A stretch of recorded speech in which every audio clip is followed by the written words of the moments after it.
Third episode के starting में हम यिनमी को देखते हैं जो हॉस्पिटल में थी और एक बूढ़ी महिला को मसाज दे रही थी। उसका नाम मिसेस ना होता है। तो जब वो मसाज देने लगती है तो देखती है कि उसकी पीठ पर तो ऐसे निशान हैं जैसे उसे किसी ने पीटा हो।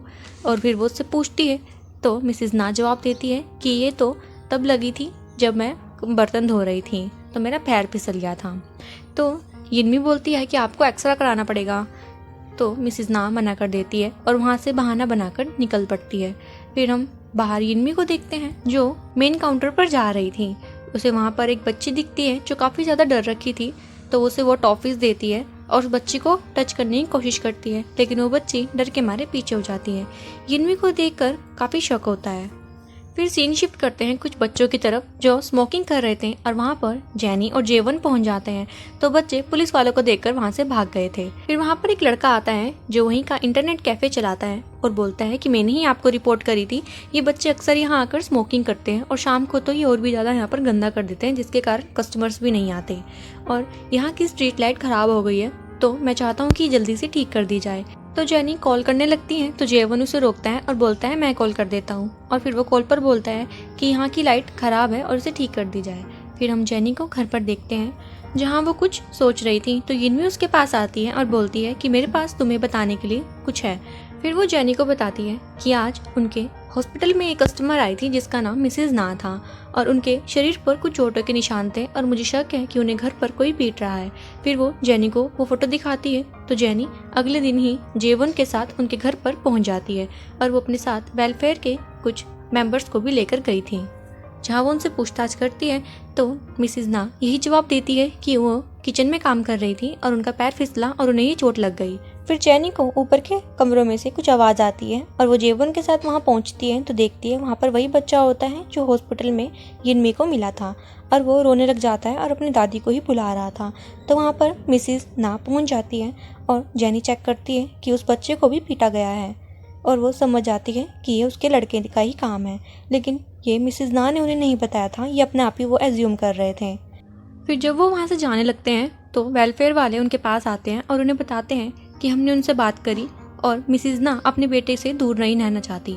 तो जेनी बोलती है कि उस बच्चे का क्या, उसे तो हम अलग कर सकते हैं।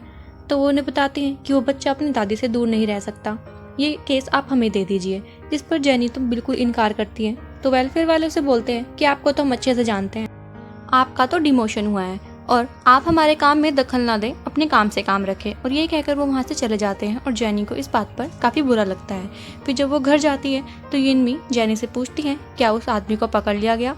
तो जेनी उसे बताती है कि सॉरी मॉम, मैं इसमें कुछ नहीं कर पाई और ये केस हमें चाइल्ड वेलफेयर वालों को देना पड़ा। अब वही इस केस की सारी तहकीकात करेंगे। तो यिनमी को गुस्सा आता है और वो जेनी को काफ़ी कुछ सुना देती है और बोलती है कि कैसा डिपार्टमेंट है तुम्हारा। फिर हम जेनी को उसी घर के बाहर देखते हैं जो तलाशी के लिए गई थी, लेकिन फिर वहाँ पर नोटिस करती है कि जेवन तो उससे पहले ही वहाँ पर पहुँच रखा है और जेवन जेनी को कॉल लगा रहा था। तो जेनी अपने कॉल को काटती है और वहाँ से सीधा रेस्टोरेंट में आती है जहाँ उसने अपनी फ्रेंड टेकिन को बुलाया था। तो टेकिन जेनी को बताती है कि क्या तुम्हें पता है कि जेवन का भी डिमोशन हुआ है क्योंकि वो अपने सीनियर्स की बात नहीं मानता था, लेकिन वो अपने काम में काफ़ी पक्का था, वो उसे ईमानदारी से करता था और हंसता रहता था। एक बार वो मुझे देखकर भी हंसा। तो जेनी बोलती है मुझे देखकर तो कभी नहीं हंसा, इनफैक्ट वो तो मुझे देखता भी नहीं है।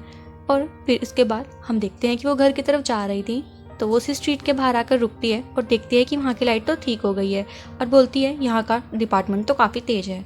और फिर नेक्स्ट डे वो सुजिन से बोलती है कि तुमने तो बड़ी जल्दी काम करवा दिया। सुजिन को पहले तो समझ नहीं आता, फिर वो समझ जाती है और कहती है कि वो काम तो अभी तक पेंडिंग है, तुम खुद देख लो। जेनी जब उसे देखती है तो उसे पता लगता है कि वो तो अभी प्रोसेसिंग में है। फिर वो थोड़ा हैरान होती है। दूसरी तरफ हम यिनमी को हॉस्पिटल में देखते हैं जहाँ उसके लिए कॉल आ रखी थी और कॉल पर मिसेस ना का बेटा होता है जो यिनमी पर गुस्सा कर रहा था और पूछ रहा था क्या वो तुम ही हो जिसने मेरे खिलाफ रिपोर्ट करवाई है। तो यिनमी बोलती है हाँ, क्योंकि तुम अपनी माँ और अपने बेटे को पीटते हो। तो वो आदमी बोलता है क्या तुमने मुझे देखा उन्हें पीटते हुए, तुम्हारी हिम्मत कैसे हुई है गलत रिपोर्ट लिखवाने की। तो यिनमी काफ़ी तेज चिल्ला के बोलती है तुम्हारी हिम्मत कैसे हुई अपने बेटे और अपनी माँ को पीटने की, और वो कॉल काट देती है। फिर वहाँ पर जो कस्टमर बैठे होते हैं वो उन्हें भी ये सब बात बताती है। और फिर हम जेनी को देखते हैं जो वेलफेयर वालों के पास गई थी और उनसे पूछ रही थी कि मिसेस ना के बेटे को कंप्लेंट करने वाले की डिटेल किसने दी, जिस पर वेलफेयर वाले उससे माफ़ी मांगते हैं। फिर हम देखते हैं कि मिसेस ना का बेटा हॉस्पिटल में पहुंच गया था और यिनमी पर काफ़ी गुस्सा कर रहा था। फिर वही बात पूछता है कि तुमने कब देखा मुझे उन्हें पीटते हुए। तो यिनमी झूठ बोलती है कि हाँ, मेरे सामने ही तो तुमने पीटा था। तो उसके बेटे को काफ़ी गुस्सा आ जाता है और वो यिनमी पर हाथ उठा देता है। तो वहाँ पर जितने भी कस्टमर बैठे हुए थे यिनमी के, वो उस आदमी को पीटने लग जाते हैं। तो डॉक्टर वहाँ पर आते हैं और उन्हें छुड़वाते हैं। फिर अब उन सभी को पुलिस स्टेशन में देखते हैं। यिनमी अभी भी मिसेस ना के बेटे के साथ लड़ी जा रही थी, तो पुलिस वाले उसे कंट्रोल करने की कोशिश करते हैं। फिर वहाँ पर उन्हीं ओल्ड लेडीज़ के बच्चे भी आ जाते हैं, जो उनसे यहाँ पर आने का रीज़न पूछते हैं। तो वो उसका सारा ब्लेम मिसेस ना के बेटे पर लगा देती हैं और उनमें से एक तो रोने ही लग जाती है, जैसे उसने उसी के साथ गलत किया हो। फिर उनके बेटे भी मिसेस ना के बेटे पर चढ़ जाते हैं और पुलिस वाले उन्हें जैसे तैसे करके वहाँ से भगाते हैं। उसके बाद हम जेनी को देखते हैं, जो अपनी मॉम को ढूंढ रही थी और उसे यिनमी बाहर बैठी हुई दिखती है, जो कि नीचे ही बैठ रखी थी। फिर वो उसके पास जाती है। हम यिनमी को देखते हैं कि वो तो फ्लैशबैक का कुछ सीन याद कर रही थी और जेनी को बताती है कि जब तुम छोटी थी तो मेरा बॉयफ्रेंड भी मुझे ऐसे ही पीटता था। तो जेनी बोलती है कि आप यहीं रहना, मैं आपके लिए सिगरेट लेकर आती हूँ। तो जैसे ही वो वापस आती है तो देखती है वहाँ पर यिनमी नहीं है। फिर जेनी घर आती है और यिनमी को ढूंढ रही थी, लेकिन उसे वहाँ पर भी वो नहीं मिलती। फिर वो बाहर चले जाती है और काफ़ी तेज बारिश हो रही थी। फिर उसे यिनमी रास्ते पर मिल जाती है, तो वो उसे घर लाती है। तो यिनमी देखती है जेनी ने उसके लिए पानी गर्म करके रखा हुआ है। वो काफ़ी ज़्यादा सैड थी। फिर वो नहा रही होती है कि जेनी उसके पास आती है, उसे मालिश दे रही थी और काफ़ी मज़े भी करती है। फिर जेनी कुछ टाइम बाद बाथरूम में आती है और देखती है कि उसकी मॉम वहाँ पर नहीं है। और हम यिनमी को रोड पर चलते हुए देखते हैं, जहाँ उसका कोई पीछा कर रहा था जिसने कैप लगा रखी थी। उसे वहाँ पर जेनी की कॉल आती है, जो उससे पूछ रही थी कि मॉम आप कहाँ चली गई। तो यिनमी उसे बताती है कि मैं घर के पास ही हूँ और मैं घर ही आ रही हूँ। और इतने में यिनमी चिल्लाने लग जाती है। तो जेनी डर जाती है और पूछती है कि मॉम आप ठीक भी हो।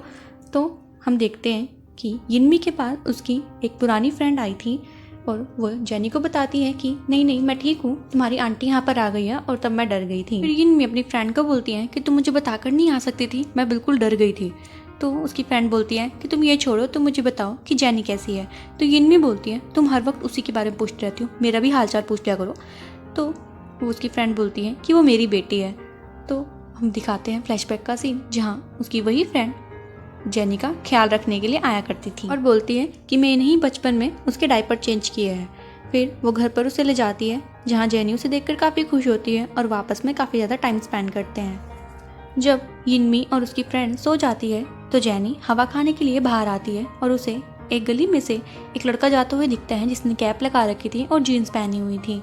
फिर जेनी को उस पर शक होता है और वो उसका पीछा करती है और उसे याद आता है कि जब उसकी मॉम ने उसे बताया था कि उस लड़के को पीटने वाली वही थी, और जब उसने उन्हें मना किया था कि ज़्यादा तेज मत चिल्लाओ कोई सुन लेगा, तो एक कैप वाला लड़का वहाँ पर भी था। और जब जेनी अपनी मॉम को बारिश में लेने गई थी तो वहाँ पर भी एक कैप वाला लड़का पीछे ही खड़ा हुआ था और उसका शक बढ़ जाता है और वो उसका पीछा करने लग जाती है। उसका पीछा करते करते वो उसी स्ट्रीट लाइट के नीचे आ जाती है और देखती है वो लाइट तो अभी तक ठीक नहीं हुई है, वहाँ पर उसकी जगह किसी ने टॉर्च लगा दी है। वो नोटिस करती है कि वहाँ पर जेवॉन भी बैठा हुआ था और वो हंसकर उसे बोलती है कि तुम यहाँ पर इसलिए बैठे हो कि ये लाइट अब तक ठीक नहीं हुई है, और जब तक ये ठीक नहीं होगी क्या तुम यहाँ पर ऐसे ही बैठे रहोगे। तो जेवॉन बोलता नहीं, ऐसी बात नहीं है, मैं यहाँ पर सिर्फ अपनी ड्यूटी कर रहा हूँ। तो जेनी बोलती है मुझे भी ऐसी ड्यूटी करनी है। फिर जेवन को उसके सीनियर की कॉल आती है, जो उसे बताता है कि मिसेस ना के केस से रिलेटेड कुछ सबूत मिल गए हैं, जिस पर जेनी बोलती है कि तुम मुझसे छुपकर इस केस की इन्वेस्टिगेशन कैसे कर सकते हो, मुझे भी इस केस में इन्वॉल्व कर लो। तो जेवन मना करता है और बोलता है कि मैं नहीं चाहता कि तुम फिर से कोई गलती करो। फिर सीन कट करते हैं और हमें फ्लैशबैक का सीन दिखाते हैं, जहाँ से वो लेडी गुजर रही थी और वो लड़का आकर उसे पीटने लग जाता है। तो यिनमी वहाँ पहुँचती है और उस लेडी की जान उससे लड़के से बचाती है और उसे भगा देती है वहाँ से। फिर हमें प्रेजेंट का सीन दिखाते हैं, जहाँ पर वही कैप और जीन्स वाला लड़का वहाँ पहुँचता है और यहाँ हमें पता लगता है कि शायद ये वही लड़का है जिसने कि उस लेडी को पीटा था। और इसी के साथ हमारा ये एपिसोड ख़त्म कर दिया जाता है। अगर आपको मेरी वीडियो अच्छी लगी तो कमेंट में ज़रूर बताना, और ऐसी इंटरेस्टिंग वीडियोस के लिए मेरे चैनल को सब्सक्राइब करना मत भूलिएगा। मिलते हैं इसके नेक्स्ट एपिसोड में। Till then take care, good bye.